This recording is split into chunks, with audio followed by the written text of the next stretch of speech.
Welcome to our channel. Today we how to use iMessage on Mac, pro tips step by step clearly. To use iMessage on your Mac, first, ensure your Mac is updated to the latest version of macOS. Open the Messages app, which can usually be found in your dock or in the Applications folder. If this is your first time using Messages, you will be prompted to sign in with your Apple ID. Enter your Apple ID and password, then click on Sign In. Once signed in, you'll see a welcome screen introducing you to the app's features. If you want to sync messages from your other Apple devices, go to Messages in the menu bar and select Preferences. In the Preferences window, click on the iMessage tab. Make sure the option for Enable this account is checked.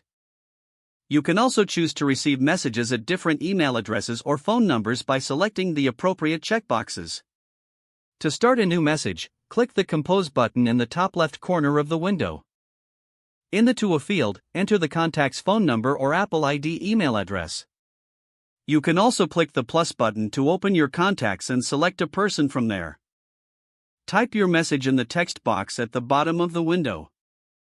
If you want to add images or files, drag and drop them into the message field. To send an emoji, click the smiley face icon located to the right of the text box. If you'd like to send a message with special effects, press and hold the send button. You'll see options for bubble and screen effects to enhance your messaging experience. To schedule a message, you can use Automator to create a workflow, though this feature is not natively supported in Messages. Responding to messages is easy. Simply click on the conversation and type your reply in the text field. If you receive a notification, you can click on it to directly open the conversation. To search for specific messages, use the search bar at the top of the Messages app.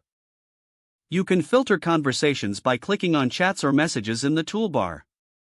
If you want to delete a conversation, right-click on it and select Delete Conversation. For enhanced privacy, you can configure the settings to keep your messages synchronized across devices or to keep them private. Regularly check your settings to ensure your preferences are up to date. With these steps, you can fully enjoy the iMessage experience on your Mac.